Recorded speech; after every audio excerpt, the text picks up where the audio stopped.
नमस्कार, जनमंच जनता की आवाज में आपका स्वागत है। मैं हूं आशीष पाराशर। लोकतंत्र में संसद और विधानसभाओं को वो मंदिर माना गया है जहां जनता के लिए, जनता के द्वारा और जनता का शासन परिलक्षित होता है और वहां से बनते हैं कानून। लेकिन संसद और विधानसभाओं की जो स्थिति बन गई है, जहां पर चर्चा कम और हंगामे ज़्यादा होते हैं, पूरे के पूरे सत्र सिर्फ हंगामों की भेंट चढ़ जाते हैं। आखिर जिस जनता जो चुनकर भेजती है अपने मुद्दों के लिए, आखिर उस जनता की आवाज़ का गला घुट जाता है। क्यों होता है ऐसा? इसी पर आज चर्चा करेंगे हमारे कार्यक्रम जनमंच में। और जो लोग चर्चा में मेरे साथ बने रहेंगे, मैं उनका परिचय कराना चाहता हूं। हमारे साथ यहाँ पर पंकज जोशी जी हैं भारतीय जनता पार्टी से, अर्चना शर्मा जी हैं कांग्रेस से, राजेंद्र सिंह शेखावत जी हैं रिटायर्ड आरपीएस हैं, राजीव गुप्ता जी हैं समाजशास्त्री, हमारे साथ मानचंद खंडेला जी हैं, पंचशील जैन जी हैं, अनिल बंसल जी हमारे साथ हैं, पीसी भंडारी साहब हमारे साथ हैं, उदित धांधिया जी हमारे साथ हैं और साथ में हमारे संवाददाता गोवर्धन चौधरी भी हमारे साथ रहेंगे, क्योंकि विधानसभा पर पूरी नज़र वो रखते हैं। सुशील शर्मा जी हैं, पार्षद हैं जयपुर नगर निगम के, वो भी इस कार्यक्रम में हमारे साथ जुड़े रहेंगे। सबसे पहले मैं चर्चा की शुरुआत पंकज जी के साथ ही करना चाहता हूँ। पंकज जी, विधानसभा या लोकसभा की बात की जाए, आपकी पार्टी सत्ता में है, क्या जो हंगामों की भेंट चढ़ रही है, आपको नहीं लगता कि आम जनता का नुकसान हो रहा है? आम जनता के जो बिल हैं, आम जनता की जो चर्चा के विषय हैं, वो अटक रहे हैं।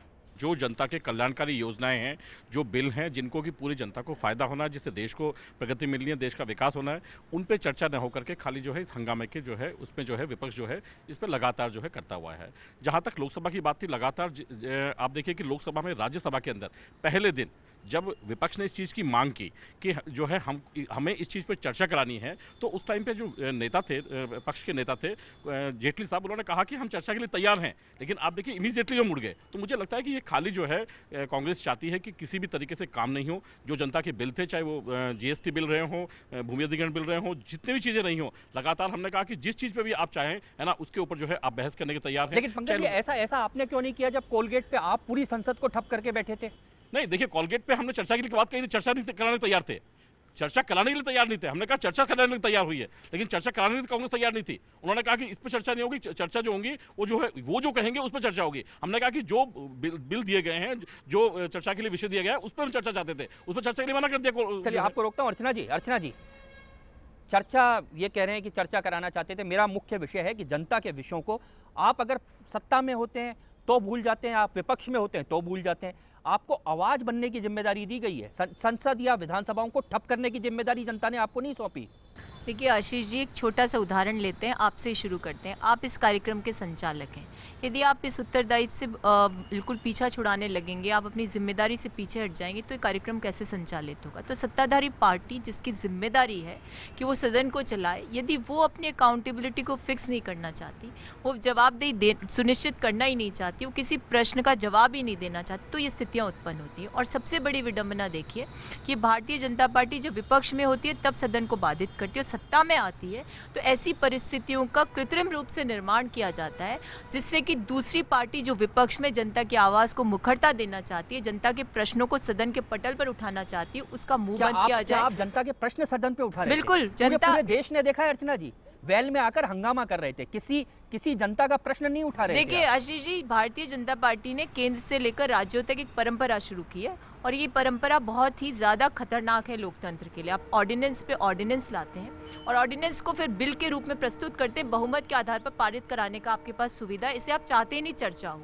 और यही कारण है। और जिस मुद्दे को लेकर के ललित गेट हो, चाहे माइनिंग गेट घोटाला हो या अन्य कोई समस्या हो, वो जनता की समस्या है। जनता जानना चाहती है कि जिनके हाथों में नेतृत्व है वो किस प्रकार से भ्रष्टाचार में आकंठ डूबे, तो कम से कम जवाब। एक बार खंडेला जी आपके पास आता हूं। दुष्यंत ने कहा था सिर्फ हंगामा खड़ा करना मेरा मकसद नहीं, मेरी कोशिश है ये सूरत बदलनी चाहिए।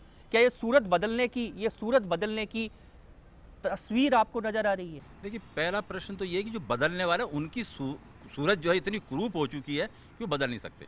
दूसरी बात मैं कहना चाह रहा हूँ, चाहे सत्ता पक्ष हो चाहे विपक्ष हो, उनमें ऐसे मोदे लोग जो वहाँ पर पहुँचते हैं, वो उनमें वार्ता करने का कोई वजूद ही नहीं है। उनके पास में ज्ञान नहीं है, कुछ सूचनाएं नहीं है, वो कुछ नहीं कर सकते। और तीसरी बात मैं यहाँ पे कहना, सबसे बड़ा जो नुकसान हो रहा है इस समय लोकतंत्र को, वो ये हो रहा है, एक व्यक्तिवादी लोकतंत्र होता जा रहा है। चाहे केंद्र हो चाहे यहाँ, हर एक आदमी अपने नेता को प्रश्न करना चाहता है। उनको विधायिका से, कार्यपालिका से, जनता से, काम से, प्रक्रिया से कोई लेना देना नहीं है। और चौथी बात मैं कहना चाह रहा हूँ कि जिस तरह से पूरे देश में राष्ट्रपति शासन व्यवस्था प्रच्छन्न रूप से लागू की जा रही है वो लोकतंत्र के लिए सबसे ज़्यादा घातक है। और पांचवी बात मैं आपसे जो और ज़्यादा महत्वपूर्ण मैं कहना चाह रहा हूँ, अब इस तरह की आवाज़ें उठने लगी हैं। हम जनता से जीत कर आए हैं, राज्यसभा के बारे में पुनर्विचार करना चाहिए। मैं कह रहा हूं ऐसे विचारहीन लोगों को यह देखना चाहिए कि राज्यसभा जो वास्तव में जो है वो आधार है, मूलाधार है संविधान का, वो राज्यों का प्रतिनिधित्व करती है और उसके ऊपर आप पुनर्विचार करेंगे। आज एक व्यक्ति ने अपना इवेंट मैनेजमेंट के माध्यम से कोई बहुमत ले लिया, अब राज्यसभाओं को आप समाप्त करना चाह रहे हैं। और बात मैं कहना चाह रहा हूं 400 लोगों को 40 लोगों ने काम नहीं करने दिया, इसका मतलब आप इतने निष्क्रिय हैं, नकारा हैं, बल्कि कहना चाहिए नालायक हैं कि आप काम नहीं कर सकते। आपके विषय को राजीव जी के साथ आगे बढ़ाता हूं। राजीव जी, इन्होंने जो विषय कहा, मेरा कहना था सूरत, इन्होंने कहा सूरत नहीं बदल रही है, अब तो सीरत ही पूरी बदल गई है। जनता के जो विषय थे, अभी मैं आपके बाद गोवर्धन जी के पास चलूंगा क्योंकि आपको हालत दर्शाऊंगा कि विधायकों की हालत क्या थी इस राजस्थान विधानसभा की अगर बात करूं, लेकिन उससे पहले मैं आपसे इसी बात पे आपके साथ चर्चा करूंगा। देखिए, चुनाव चाहे विधानसभा का हो, चाहे लोकसभा का हो, चाहे अब निगम के हों, पार्षद के चुनाव हों, यहाँ पर अगर धन शक्ति काम करती है, अगर यहाँ पर बाहुबल काम करता है, अगर यहाँ पर आक्रामकता काम करती है और ये लोग जीत करके जाते हैं, तो वहाँ पर आक्रामकता क्यों नहीं दिखाएंगे? सवाल इस चीज़ का है क्योंकि इनकी अपनी पहचान ही उस आक्रामकता से बनी हुई है। और जब आक्रामकता को ये आधार बना करके आगे बढ़ते हैं तो वहाँ पर हंगामा शुरू हो जाता है। गोवर्धन जी के पास चलता हूँ। गोवर्धन चौधरी हमारे वरिष्ठ संवाददाता हैं। गोवर्धन, सीधे आपके पास आता हूँ। क्या तस्वीर आपको, नए विधायक आए थे, बहुत सारे नए विधायक थे जिनके साथ शायद बहुत सारे बिलों पर, ऐसे बिल थे जो जनता से जुड़े बिल थे, क्या उनको पता भी था? स्थिति क्या थी? देखिए, पूरे 15 बिल इन 5 दिनों के दौरान, 4 दिन जो विधानसभा चली है उसके दौरान, लेकिन उन महत्वपूर्ण बिलों के बारे में मोर देन 60% ऐसे विधायक थे जिनको ये पता नहीं था कि इस बिल में प्रोविजंस क्या हैं। मैं उदाहरण के लिए बता दूं, 248 कानून एक बिल ला करके ख़त्म किए गए हैं, लेकिन चाहे सत्ताधारी पार्टी हो चाहे विपक्ष की पार्टी हो, उनको ये तक नहीं पता कि इन 248 कानूनों में कौन कौन से कानून थे जो खत्म किए जा रहे हैं। उनको खत्म किया जा रहा है तो जनता को क्या फ़ायदा होगा, प्रशासनिक प्रक्रिया में क्या फ़ायदा होगा, उनको कोई लेना देना नहीं। केवल बिल ड्रो वहाँ पे इंट्रोड्यूस कर दिए। होता ये कि जैसे ही बिल विधानसभा में इंट्रोड्यूस होता है उसकी कॉपी आजकल तो इंटरनेट पे जो विधानसभा का जो साइट है, विधानसभा की साइट पे डल जाती है। होना तो ये चाहिए कि वो पढ़ लें और उसके बाद सरकार को सवालों के घेरे में खड़ा करें, लेकिन बिल पे 15 बिल पे मुश्किल से 2 से ढाई घंटे भी चर्चा नहीं हुई, क्योंकि जो पारण की प्रक्रिया होती है, जो एक निर्धारित प्रक्रिया होती है, उसके अलावा किसी भी विधायक ने उन पे बोलना तक उचित नहीं समझा। आपके पास आ रहा हूँ अब भंडारी साहब। गोवर्धन ने स्थिति बता दी है और उससे पहले राजीव जी कुछ कह रहे थे। माहौल कुछ ऐसा नहीं लग रहा कि अब सामंतों के दरबार हो गए लोकसभा विधानसभाएं भी? आप बिल्कुल सही कह रहे हैं। अगर वास्तव में देखा जाए तो जो संसद में और विधानसभा में जो लोग कानून बनाते हैं, मैं समझता हूँ 70-80% लोग जानते ही नहीं हैं।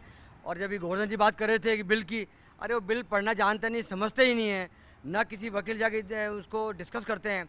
कई कानून ऐसे बन गए हैं जो हमारे नासुर बन गए हैं। 498 देख लीजिए आप, चाहे SC/ST कानून देख लीजिए, क्योंकि समझते ही नहीं है, अंगूठा छाप है, आगे हाँ कर दी है। स्टडी करनी चाहिए, लेकिन दोनों क्या है, चाहते नहीं है। वो भी चाहते नहीं है कि बिना बहस के बिल पारित हो जाए, हमारा काम हो जाए, खत्म बात है। विपक्ष चाहता है, जो सामने होता है वो कहता है कैसे हम अपनी उपस्थिति दर्शाएं। सत्ता पक्ष की जिम्मेदारी है कि सदन को चलाएं। बड़े बड़े नेता हैं, उनकी ड्यूटी होती है उनको समझाएं, मिलें, बड़े नेताओं से मिलें, समझाकर सदन को चलाएं, बहस हो, जनता को मालूम पड़े क्या कानून बन रहा है। आपने जो विषय का, एक बार आपको रोकूंगा और यहाँ उदित हमारे साथ हैं, ये कुछ कहना चाह रहे थे, उस समय हाथ इन्होंने उठाया था और उसके बाद मैं सीधे पंकज जी के पास एक बार आऊँगा। पंकज जी, बहुत महत्वपूर्ण विषय है। मैं ये कहना चाहता हूँ कि विधानसभा या लोकसभा में हंगामे जो होते हैं वो करने वाले नेता होते हैं, और ख़ासकर आजकल विपक्ष ज़्यादा हंगामे करता है। भारतीय जनता पार्टी का कार्यकर्ता चाहे नीचे स्तर से हो, चाहे ऊपर स्तर पे हो, चाहे नेता हो, वो शिक्षित होता है, शिष्टाचार में रहता है और अपनी मर्यादा में काम करता है। लेकिन कांग्रेस ये चर्चा की बात है। ये एक मिनट, ये कहें GST बिल, बता दो GST बिल क्या होता है। दूसरी जगह नहीं लेके जाना चाहता। पंकज जी के पास आ रहा हूँ।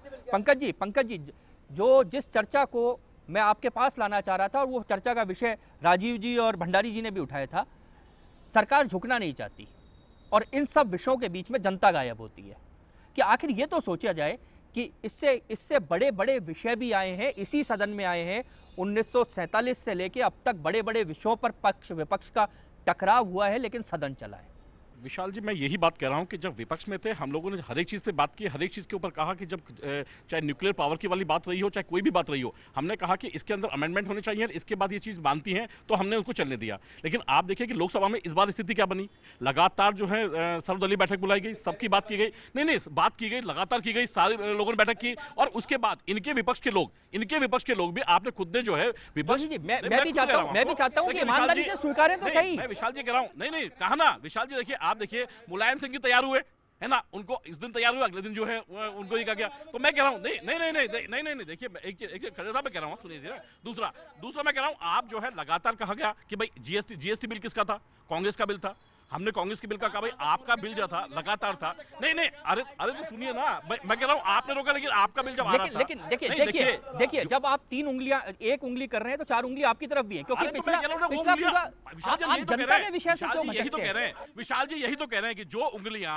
जो बेसिकली डिबेट में आ रही हैं, जो वो रिकॉर्ड नहीं बन रही, वो उंगलियां कम से कम संसद में चर्चा हो, जनता के सामने हो, वो रिकॉर्ड बने, लोगों के सामने आए कि इनमें चीजें क्या है, तो वो तो आए, वही तो हम चीज चाह रहे थे, हम कौन सा गलत कर रहे थे। लेकिन जनता तो गायब है, ये तो देखिए रिकॉर्ड पे जब पटल पे आएगा, देखिए इन्होंने ललित गेट पे कहा कि इन्होंने कहा कि सब जो है हम बहस के तैयार थे, राज्यसभा में तैयार थे, लोकसभा के अंदर उसके बाद में जो है खुद सुषमा जी ने जवाब दिया। उस दिन क्या बात हो गई थी, उन्होंने खुद ने जवाब दिया, सुषमा जी ने खड़े होकर के, उस दिन क्या हो गया था, क्यों भाग गए थे ये लोग। दूसरी बात मैं फिर कह रहा हूं आपको कि अभी गोवर्धन जी ने कहा, आपने कहा कि इसके लिए आज 248 कानून आपने कहा खत्म किए गए, क्या बेसिकली विपक्ष की ड्यूटी नहीं थी कि सब इस लोगों से कितने नुकसान होंगे, कितने फायदे होंगे, ये कौन बताएगा, जब पक्ष ये मान रहा है इस चीज को कि ये कानून अब जो है लेकिन क्या पंकज जी इसको ये भी कह सकते हैं कि विपक्ष कम से कम अपने मुद्दों को कहां पर उठाए, सड़क पर उठाए, जनता ने भी उनको चुनकर भेजा है, नहीं वही उठाए ना, वही उठाए ना। यदि देखिए मुद्दों को वहां उठाए ना, हम मना कर रहे हैं क्या भाई, आपने कहा चर्चा कराएं, आप आकर के सबसे पहले कहते हैं कि नहीं साहब आप तो जो है सरकार छोड़ दीजिए। अरे भाई सरकार चुनी गई है, तो सरकार छोड़ने के कारण नहीं आपके मुद्दे क्या थे, नहीं आपने कहा क्या, चलिए अर्चना जी चर्चा कीजिए, ये विषय था, उन्होंने कहा चर्चा कीजिए, सब चाहते थे चर्चा हो, लेकिन चर्चा क्या होती है अब चर्चा क्या होती है, गालियां बकी जाती हैं, अब शब्द कहे जाते हैं, क्या दिखाना चाहते हैं आप राजनीतिक दल क्या दिखाना चाहते हैं? अरे भाई ये विधानसभा नहीं है, शांति रखो, आप बोलने दो 1 मिनट।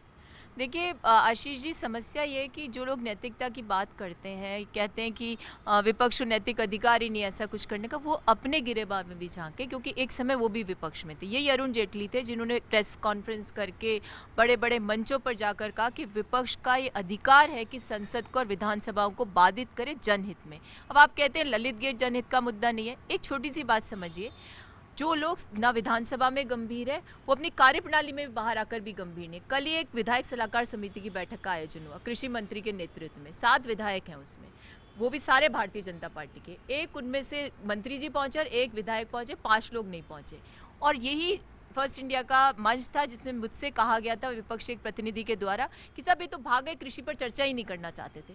तो आप कृषि पर समस्या, मेरी बात एक मिनट लौट रहा हूं क्योंकि यहाँ समय की बंदिश है, एक ब्रेक लूंगा, ब्रेक के बाद लौटूंगा और अर्चना जी के साथ चर्चा करेंगे। फिलहाल आगे बढ़ने से पहले लेते हैं एक ब्रेक।